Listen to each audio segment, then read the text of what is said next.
Boa noite a todos. Que Jesus, nosso Mestre, esteja conosco, nos ilumine o entendimento do assunto de hoje. Eu estarei falando hoje a respeito do tema auto-amor.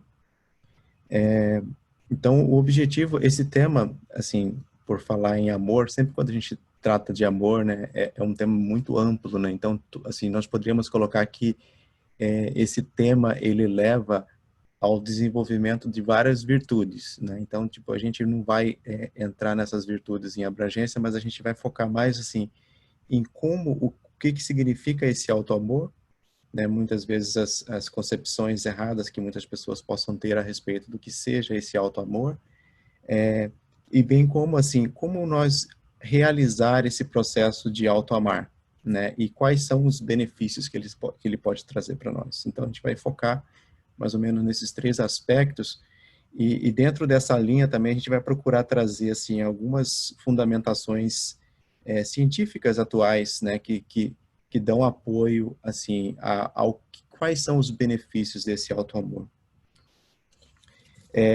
O auto-amor, se nós formos olhar, assim, dentro do ensinamento espírita, né, a gente vai falar assim, é um ensinamento espírita único? Não, ele é um ensinamento que é de Jesus. Nós sabemos que os ensinamentos do espiritismo, eles nos esclarecem toda a doutrina do Cristo, né? Ou seja, o espiritismo, ele não veio trazer uma nova filosofia, né? Tipo, ele traz, né, os ensinamentos de Jesus e procura revivê-los nos dias atuais. Então, quando a gente fala de auto-amor, esse auto-amor, ele foi pregado inicialmente por Jesus, né? E tem a passagem, né, que o mestre, o fariseu, o doutor da lei, né, ele pergunta para o mestre Jesus qual que era o mandamento maior, né?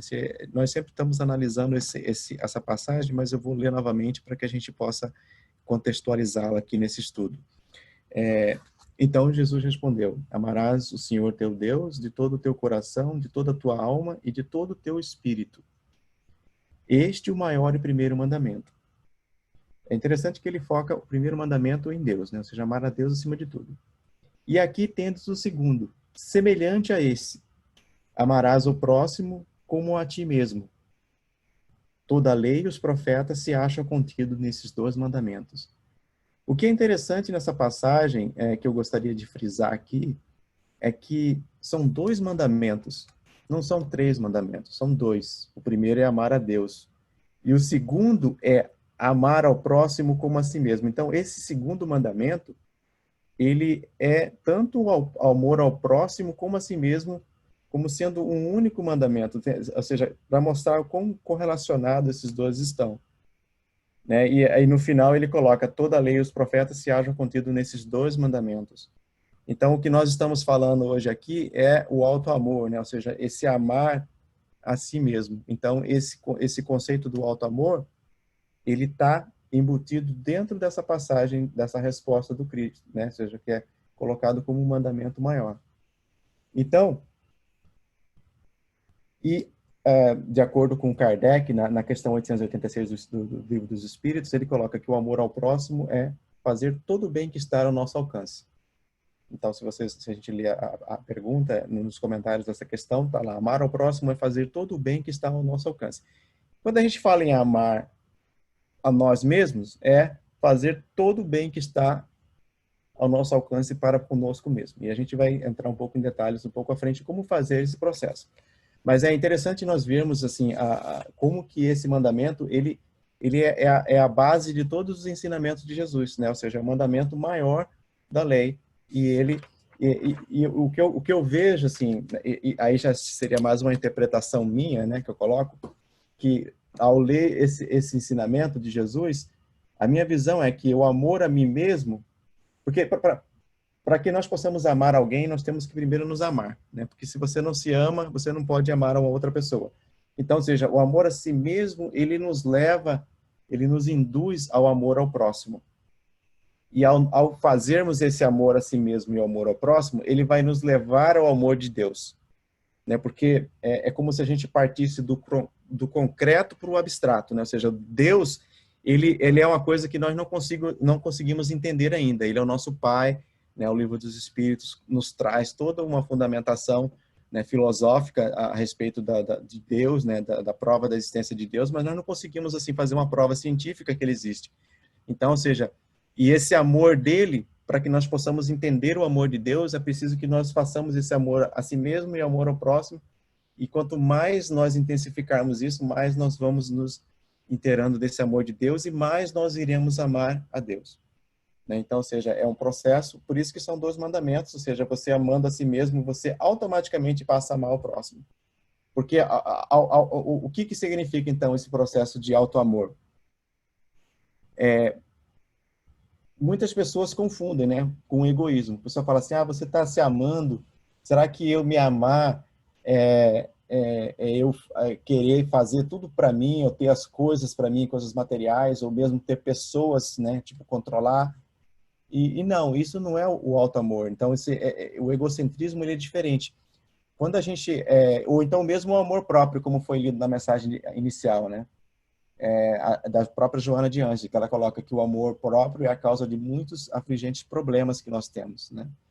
Então, por exemplo, um crime, uma ação perniciosa, um conflito entre pessoas, a falsa humildade e abandono de tarefas são efeitos do amor próprio, despeitado. Então, por exemplo, se eu me proponho a fazer alguma coisa, algum trabalho no bem, e por qualquer que seja a menor coisa que acontece no meio do caminho, eu falo, não, agora basta, não vou mais fazer. Tipo, a pessoa se afasta do trabalho por causa das intempéries do caminho. Então, ou seja, nesse caso, qual que é a raiz do problema? É o que a Joana Dias está colocando, né? É o amor próprio despeitado. Ou então, por qualquer motivo, sem motivo, afasta-se atirando petardos e ira e censuras insensatas. Ou seja, quando você passa a censurar ou a criticar alguma pessoa. Então, ou seja, você, toda vez que você se sente ferido nesse egoísmo, você passa a agir de uma maneira errada, né? Então, ou seja, esse sentimento de amor próprio é errado. Agora, quando a gente fala em amar a si mesmo, nós estamos falando de fazer aquilo que nos faz bem, né? Ou seja, você ter uma mudança de atitude perante a vida, de tal forma que essas mudanças te facilitem a paz interior, né? Facilitem a nossa paz interior. Então, como se auto-amar? O respeito e direito à vida, né? Toda vez que nós respeitamos a vida, né, nós agimos de acordo com as leis, né, que regem o mundo onde nós estamos. Então, por exemplo, no planeta em que nós estamos, na Terra, né? Então, nós temos, poderíamos colocar assim, amar a mim mesmo. Eu tenho que cuidar da minha saúde. Então, é um aspecto muito importante dentro desse conceito de auto-amor, porque se eu não cuidar da minha saúde, eu estarei me predispondo a uma doença, né? E essa doença pode me causar muito sofrimento, né? Então, ou seja, se eu não fizer os atos de higiene que esse planeta exige, né? Ou seja, de você escovar os seus dentes, né? De você se limpar diariamente, ou seja, tudo isso vai ocasionar resultados negativos para nós. Se eu não me alimentar adequadamente, dentro dos limites, né, que eu posso, que o meu corpo consegue e necessita, também isso poderá me causar doença. Logicamente que nós estamos falando muito de coisas físicas, né? Mas também nós poderíamos colocar o auto-amor no lado dos cuidados morais que nós temos, né? Então, ou seja, a passagem nos falou, né, de crimes, de maledicência, né? Toda vez que nós agimos dessa forma ou alimentamos o ressentimento, todos esses sentimentos, ao nós carregarmos eles afetam também o nosso corpo físico, né? Ou seja, mas são situações que nós podemos colocar assim, morais do nosso ser, que nós precisamos nos atentar, que tem um reflexo negativo em nós. Então, por exemplo, quando a gente vai no médico para fazer um check-up, então ele vai analisar o nosso corpo físico e ele vai nos dar recomendações, ou então ele vai falar assim, muito bem, né, continue fazendo o que você tem feito, que está funcionando. Quando a gente vai fazer um check-up do ponto de vista moral, que é o que todos nós estamos presentes hoje aqui, né, para analisar o que a doutrina espírita nos traz nesse sentido, é importante que nós peguemos essas recomendações e apliquemos para nós mesmos. Esse ato de fazer isso é um ato de alto amor, né? Ou seja, o fato de todos nós estarmos aqui mostra que nós estamos interessados em fazer isso. Mas é muito importante que nós realmente façamos uso desses benefícios, né? Porque aí entra a questão, assim, esse amor, esse alto amor, ele pode ter diferentes intensidades. Se realmente você está se preocupando com você, porque eu posso falar assim, eu me auto-amo, mas aí eu saio dessa reunião e vou fazer algo que contradiz aquilo que eu acabei de ler aqui, né? Tipo, eu vou... muitas pessoas, posso colocar exemplos, né? Pessoas que têm algum vício de fumar, por exemplo, ou tem que está agredindo o corpo físico, ou a própria bebida, as drogas, ou que nem foi colocado na mensagem inicial, a maledicência alimenta esses ódios. Então, ou seja, eu estou agindo contrário àquilo que eu vim aqui. É a mesma coisa que você ir no médico e não seguir as recomendações, né? Então, você vai ter uma consequência. E essas consequências são não uma punição divina, mas o resultado das leis divinas que foram estabelecidas, né? Então, um outro cuidado que nós temos que ter também, não só do lado moral, mas também do lado espiritual e intelectual, né? Ou seja, do ponto de vista espiritual, que todos nós estamos aqui, a doutrina espírita nesse aspecto contribui muito para conosco, porque ela nos esclarece, né, o porquê que nós estamos aqui, para onde nós vamos, né, o porquê do nosso sofrimento, das causas das nossas más inclinações e o que nós devemos fazer. Ou seja, nós, nesse aspecto, eu procuro me identificar, ou seja, eu sou um espírito, eu tenho essas más tendências, eu não sei porquê, eu tenho feito esforço para mudar, né? Uma tarefa íntima, né? Esse auto-amor é íntimo, porque você não está falando com ninguém, você está simplesmente refletindo, né? Ou seja, quando a gente está nesse processo de reflexão, em que a gente fala assim, eu preciso de ajuda, eu preciso de uma prece para o meu anjo guardião para me inspirar, para fazer bom uso dessa encarnação. Eu sei que o problema muitas vezes se agrava porque a gente acaba persistindo no erro, né? Então, e cada vez mais isso se agrava. Ou seja, esse processo íntimo de auto-amor, ele é um processo em que nós estamos nos preocupando espiritualmente. Então, ou seja, é um aspecto espiritual desse auto-amor. E ele também tem um aspecto intelectual. Por exemplo, eu trabalho com computação, né? Ou seja, eu sou um software engineer, sou um engenheiro de software. E, por exemplo, a gente está sempre lidando com problemas de segurança, ou estão sempre surgindo novas, né, formas de se programar, linguagens para programar computador. E eu sempre estou tendo que me atualizar, né? Ou seja, se surgir algum tipo de segurança, falha de segurança, eu preciso procurar ler, procurar saber, procurar ir a fundo para proteger, né, o meu computador. Então, ou seja, é uma busca intelectual. E ao fazer isso, eu acabo me protegendo e aí eu posso falar, por exemplo, para os meus filhos, falar assim, vocês têm que tomar esse cuidado, pode acontecer isso com você, ou para minha esposa, para os meus amigos, e assim por diante. Né? Ou seja, é um processo de auto-amor, ou seja, eu estou me precavendo e, ao mesmo tempo, eu estou ajudando, né, aqueles que me estão próximos. E nós podemos colocar isso, um exemplo atual que está acontecendo hoje, né, no caso do Covid, a gente está tendo uma atenção muito maior, por exemplo, para a questão da proteção, né, que nós temos que ter no isolamento, tipo, de usar as máscaras, ou seja, os profissionais de saúde, eles mesmos estão tendo que meio que voltar atrás né, e reavaliar o que precisa ser melhorado, porque esse vírus é muito contagioso, né, então a gente tem que ter esse sistema de controle muito mais elevado. Essa semana passada eu fui no dentista, eu fiquei impressionado de ver o quanto que eles mudaram, tem uns equipamentos novos que eles colocaram para dar mais segurança ainda para nós. Então, assim, eu me senti seguro porque eu percebi que a minha dentista, ela falou assim, a gente está se adequando e a gente, inclusive, está fazendo o máximo que nós podemos para manter o ambiente aqui mais seguro possível. Né? Ou seja, é um reflexo de alto amor, ou seja, ela como médica, ela, né, tá se especializando, procurando fazer o melhor que pode e, como reflexo, ela está atingindo todos os pacientes e eu fui um dos beneficiados.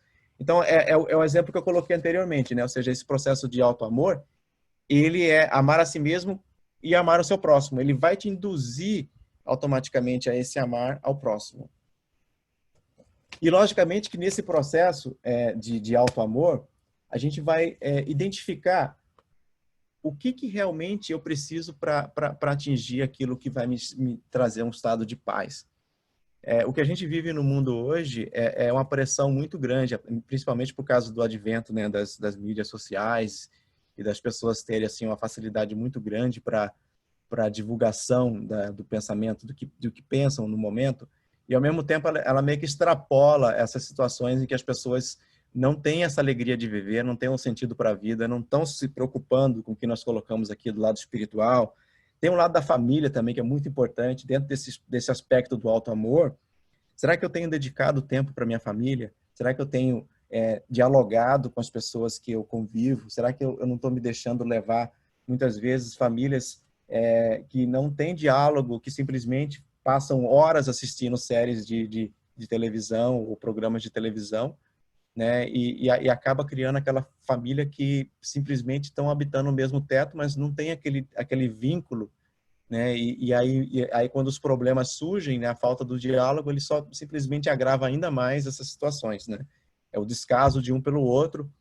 Então, é um outro aspecto que esse auto-amor, se realmente eu me auto-amo, eu não vou ficar, muitas vezes, eu vou começar a analisar onde que eu tenho usado o meu tempo.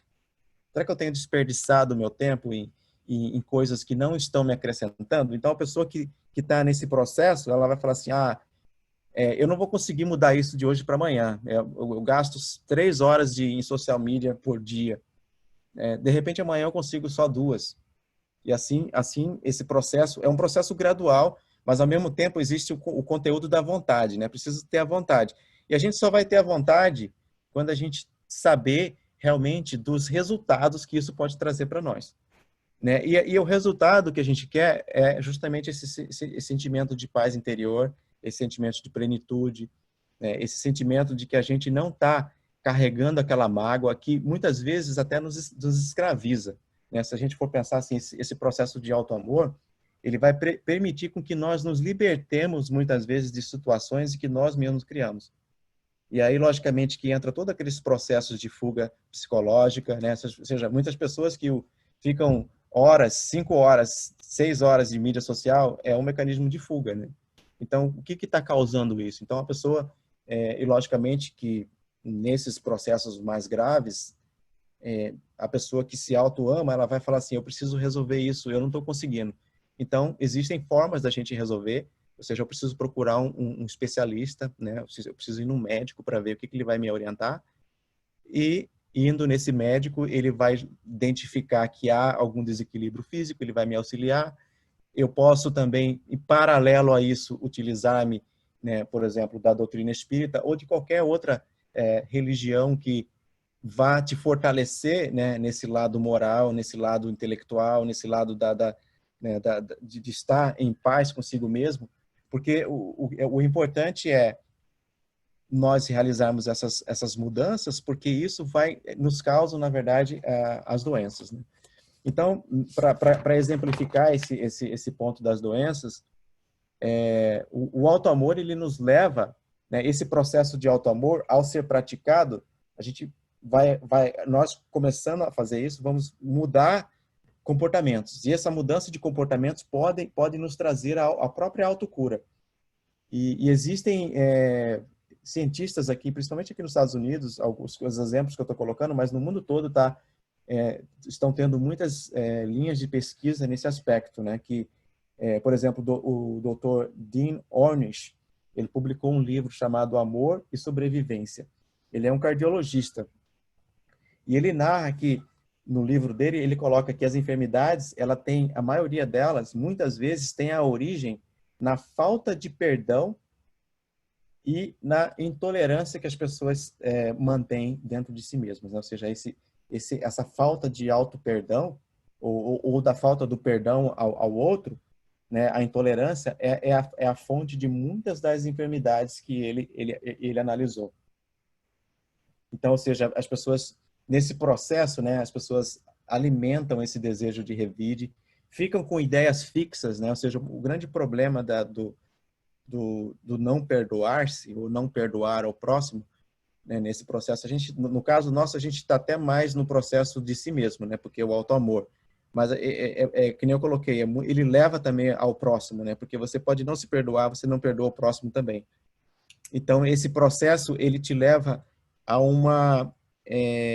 a uma ideia fixa. Você fica sempre com aquela ideia na cabeça, aquele pensamento que quando ele volta, e se é uma coisa contra si mesmo, você acaba se autopunindo, né? Ou seja, a Joana de Ângeles, ela tem, assim, muita coisa que eu li a respeito da culpa, né? Esse sentimento de culpa em que as pessoas, e fugas psicológicas em virtude disso, acabam agravando ainda mais o problema, né? Então, é muito importante nesse processo de auto-amor em que nós possamos nos perdoar. Primeiramente, também gostar de nós mesmos, analisar as nossas qualidades, partir do princípio de que, ok, eu posso estar errando, mas o que eu estou fazendo de correto? E intensificar aquilo que é correto e combater aquilo que está errado, né? Porque as mudanças, elas não são assim, fast food, né? Porque a gente está acostumado com o mundo de fast food e acha que tem que mudar do dia para a noite. Não.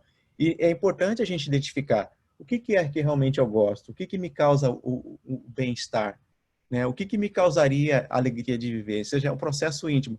E eu gostaria de colocar também o seguinte, um terceiro componente aqui nesse processo é o autodescobrimento. Porque o fato de você autoamar-se, você vai procurar, se você vai ler as coisas, você vai procurar ler sobre o lado espiritual, se você vai ler sobre até o seu lado profissional, você vai se virar para si mesmo e falar assim, como que eu estou nesse aspecto? Né? Ou seja, vai te gerar o autoconhecimento. Né? Então, ou seja, percebam como que tudo está um tanto que ligado uma coisa a outra. Né? É importante a gente fazer essa visão e, tendo esse autoconhecimento, eu vou conseguir intensificar aquilo que eu preciso mudar e, ao mesmo tempo, intensificar minhas qualidades para me dar mais aquele bem-estar e, logicamente, que é um componente muito importante, a gente se alegrar com os mínimos progressos que a gente realizar. Que se a gente cultivar isso, né, com os mínimos progressos, a gente vai estar liberando dopamina no nosso sangue e isso causa aquele bem-estar e é um bem-estar verdadeiro. É o mesmo bem-estar que a droga causa, é esse bem-estar quando você consegue atingir algo que você pôs esforço, que você realmente lutou, né? Ou seja, eu me propus a fazer isso, deu trabalho, mas eu consegui. Então vem aquela descarga de bem-estar e é a mesma que a droga causa. Só que o problema da droga é que ela faz essa causa imediata, mas a longo prazo ela causa muitos danos a nós. Logicamente que nós não vamos falar sobre isso, né? Mas poderíamos só falar, né, de quão danoso é o uso da droga. Mas a gente tem essa opção de fazer esse processo íntimo e ele vai só solidificar ainda mais, né? Vai nos dar mais forças ainda para embates ainda mais difíceis. Que é o que a Joana de Anjos sempre coloca isso, né? Ela coloca que tudo é numa base gradual, né? Ou seja, você só vai conseguir um embate maior quando você conseguir atingir o estágio anterior. É interessante que ela tem uma palestra, o Divaldo, né, fala, tem um livro dela, né, que fala os diferentes níveis de consciência, né? Ou seja, você vai evoluindo, você vai se dando conta de coisas que antes você não dava conta, porque você não tinha aquele nível de entendimento. Então, esse processo de auto-amor, ele vai se ampliar os horizontes de entendimento, que você vai começar a entender, você vai começar a perdoar mais, porque você vai entender, né? Ou seja, alguém fez algo errado para mim. Então, esse entendimento maior vai fazer com que eu perdoe mais facilmente. Vai ser automático, não é uma coisa que eu vou ser forçado a fazer, né? É simplesmente eu vou ter o entendimento. Então, ou seja, percebam todos os benefícios que isso pode trazer. Então, ou seja, a gente pode colocar aqui como sendo a base do perdão também, ou seja, o auto-amor, porque você está focado, até um pouco, podemos até ser um pouco egoístas, né? Ou seja, se eu perdoar, vai ser melhor para mim. Então, tipo, nesse sentimento de que é melhor. Mas é justamente esse ponto que não é egoísmo. Isso não é egoísmo, isso é querer melhor para si. E isso é o auto-amor, é amar a si mesmo. Né? Muitas pessoas falam assim, confundem o auto-amor com o egoísmo. Não, são coisas distintas. O egoísmo é quando você quer algo para você, quando você fala assim, eu quero comprar aquilo e quero que seja meu a todo preço. E se eu não conseguir, eu vou ter uma vida que vai ser, eu vou me punir para a vida toda, né? Ou seja, é uma coisa negativa. Agora, se você fala assim, eu me proponho a comprar uma casa um dia, eu vou fazer de tudo para eu conseguir, eu tenho essa aspiração de que seja dessa forma, mas se eu não conseguir dessa forma, eu posso conseguir outra como um passo inicial, e eu vou me contentar muito quando eu atingir isso. E também esse é um outro aspecto que a nossa sociedade hoje intensifica, o que realmente nós precisamos para ser feliz, né? Ou seja, existem muitas pessoas que postam coisas que, né, seja, tipo, faz uma viagem e posta mais fotos do que você, se você for contar, eu estava lendo um historiador brasileiro, o professor Leandro Carnal, ele fala que ele fez uma análise, né? Ele falou assim, aqui uma influencer aqui dos Estados Unidos, não preciso falar o nome, mas é uma pessoa que todo mundo conhece, mas ela foi para o México e em 2 dias ela tirou mais de 6.000 selfies. Ele estava fazendo as contas de quantos selfies que ela tirou por, né, tipo, fazendo a conta por minuto que ela estava acordada e tudo assim. É impressionante você imaginar que a pessoa tirou essa quantidade de fotos de si mesma para postar, né? E será que esse tempo todo que foi investido nesses selfies não poderia ter sido usado para estar com a família, né? Para estar realmente vivenciando o momento em que a pessoa está? Então, quantas, né, necessidades que esse mundo cria que muitas vezes a gente não se apercebe e a gente passa a ser controlado por essas situações. Então, ou seja, dentro desse processo de auto-amor, a gente, né, vai passar a analisar, poxa, eu estou fazendo uma viagem, eu estou com a minha família, será que eu estou mais preocupado que está falando para todo mundo que eu estou fazendo aqui agora, do que eu estar vivenciando o momento com a minha família, com os meus filhos? Né? Então, ou seja, são essas condições que se a gente não se atentar, a gente acaba perdendo esses momentos que são muito importantes para nós. A mesma coisa com relação à família. A família vai para um restaurante, tem que ter um celular para cada filho, não tem um diálogo, ou seja, você não tem... e você acaba criando aquele condicionamento. Se você sempre está fazendo isso, as crianças nunca vão aprender que vai para um restaurante. A gente pode, o que a gente tenta fazer às vezes, até criar algum jogo, alguma coisinha que entre nós mesmos a gente está ali conversando. Mas é difícil porque muitas vezes outras famílias não têm esse mesmo hábito. Mas é importante que a gente tenha aquele momento da família ali, de diálogo, ou mesmo na própria casa, no momento, né, da refeição, de todo mundo estar ali, né, realmente presente. Então, ou seja, são pequenas coisas que esse processo de auto-amor, ele vai nos propiciar essa análise, né? E ela vai ser quão mais intensa ou menos intensa, dependendo de quanto nós nos empenhamos em realizá-la. E um grande ponto que é importante, assim, a gente não se culpar, né? Porque muitas vezes nesse processo a gente vai descobrir coisas, né? Nós descobrimos coisas que nós fizemos ou estamos fazendo que são erradas. E como eu coloquei antes, o processo da autoculpa, ele é muito ruim. Só para colocar um exemplo, eu sempre gosto de colocar o exemplo do Paulo de Tarso, né? Saulo, quando ele viveu como Saulo, e no momento em que, seja, como Saulo, ele conhecia toda a lei e ele sabia da vinda do Messias, mas ele não entendeu que quando Jesus veio, era Jesus que era o Messias. Mas quando ele se deu conta daquilo, né, no caminho de Damasco, quando ele se encontrou com Jesus, ele não se culpou, né? Ou seja, é justamente esse processo que eu estou colocando agora aqui. Ou seja, nós, ao identificarmos um ponto errado, o que eu preciso fazer para mudar? Essa tem que ser a atitude. E tanto é que o Saulo perguntou para Jesus, o que queres que eu faça? Ele não ficou se condenando, ele não ficou também se justificando, ele não falou para Jesus, poxa, Jesus, eu achava que você fosse vir dessa forma, não da forma que você veio. Né? Tipo, quantas vezes nós não fazemos essa justificativa? A gente agiu por causa que alguém agiu de outra forma. Então, ou seja, toda vez que nós nos depararmos com essas situações, nós temos que ligar o alerta, né? Ou seja, nós estamos nos justificando. Então, lógico que nós não devemos deixar de analisar a situação, ou seja, eu agi dessa forma, vários fatores contribuíram para que eu agisse dessa forma, mas colocando, né, ou seja, o eu como centro. Eu fui influenciado e não percebi, eu li uma informação e não sabia que aquela informação era falsa e não procurei saber, não procurei me informar. Outras pessoas me falaram que era falsa, mas eu acreditei naquilo cegamente. Entendeu? Então, ou seja, quantas vezes nós temos que nos analisar, é importante. Mas não simplesmente falar assim, eu só fiz isso porque era notícia falsa. Não. Ou seja, existe um processo de nós colocando no centro disso. E aí, ou seja, a gente adquire essa consciência de responsabilidade. E, logicamente, para coisas que nós temos que mudar, que são do nosso lado moral, nós temos que, primeiramente, nos autoaceitar. A Joana de Anjos coloca aqui aquela resignação dinâmica, né? Ou então coisas que nós não conseguimos mudar imediatamente. Ou seja, eu sou resignado, eu estou vivenciando isso por algum motivo, mas eu vou fazer de tudo para que melhore. Então, é nesse processo também do auto-amor, ou seja, e não simplesmente ir para o caminho da baixa autoestima, ou seja, que tudo isso está ferindo o nosso amor próprio, né? Então, ou seja, o nosso auto-amor, né? Então, ou seja, um outro livro que eu gostaria de colocar, que é o livro do Dr. Bernie Siegel, que ele coloca que é um livro bastante interessante também, que é Medicina, Amor e Milagres, em que ele coloca também a importância do auto-amor.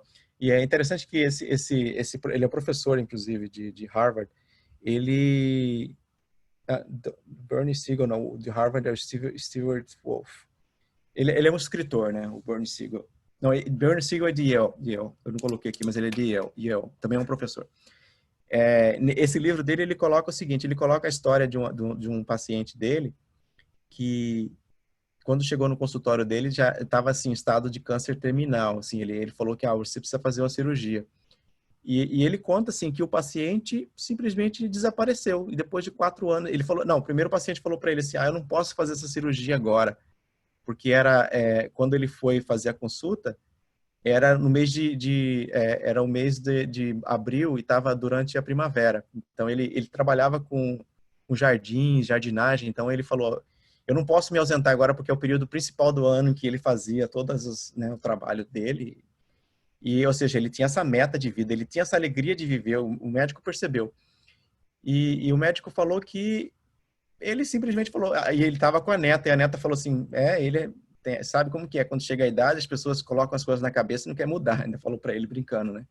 Mas ele falou assim, que ele saiu do escritório dele e nunca mais voltou, depois de 4 anos ele voltou, e ele achou assim, que o paciente já tinha morrido, né? Ele falou assim, eu tomei o susto de quando eu vi.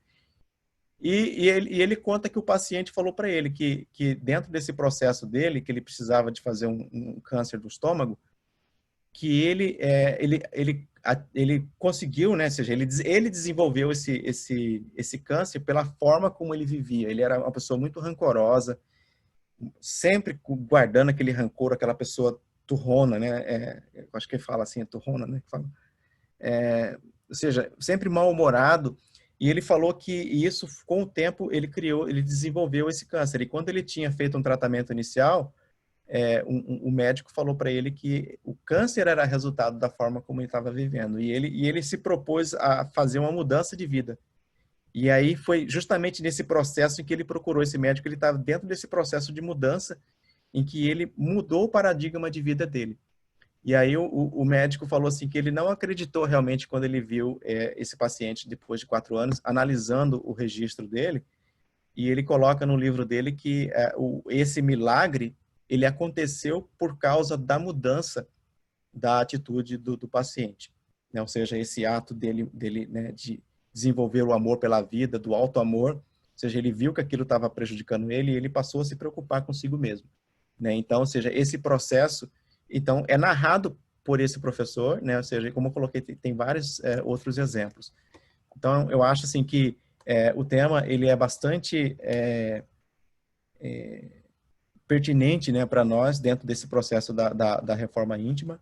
Ele acaba assim realçando, né, a importância, né, de nós realizarmos esse processo e com quantos benefícios ele pode trazer para nós, né? Então, e outra coisa que eu queria colocar é que dentro desse aspecto do alto amor, a Joana de Ângeles tem várias obras. Uma delas é o Amor, Imbatível Amor. Inclusive eu utilizei também para fazer a palestra hoje. E o outro que ela também tem, que é muito bom, é esse livro aqui, Conflitos Existenciais, em que ela analisa todos os conflitos. E se você for olhar, né, a base de tudo, muitas vezes, justamente a falta do amor a si mesmo. Então, assim, como eu coloquei, nosso objetivo era analisar o auto-amor, mas ele se espalha assim, por várias outras virtudes, e não só as virtudes, mas também quanto as imperfeições que nós ainda possuímos. Ou seja, ele é a solução para as muitas imperfeições e a base de muitas virtudes né, que nós temos por desenvolver. E ele é super importante. É um processo íntimo em que cada um de nós devemos realizar, porque ele não compete a ninguém, ou seja, você pode estar com a pessoa mais perfeita aqui do seu lado, mas se você não estiver realizando, é inútil, até mais agravante, né? Se você tiver uma pessoa super evoluída do seu lado e você não está realizando aquele processo. É muito mais grave para nós termos o conhecimento da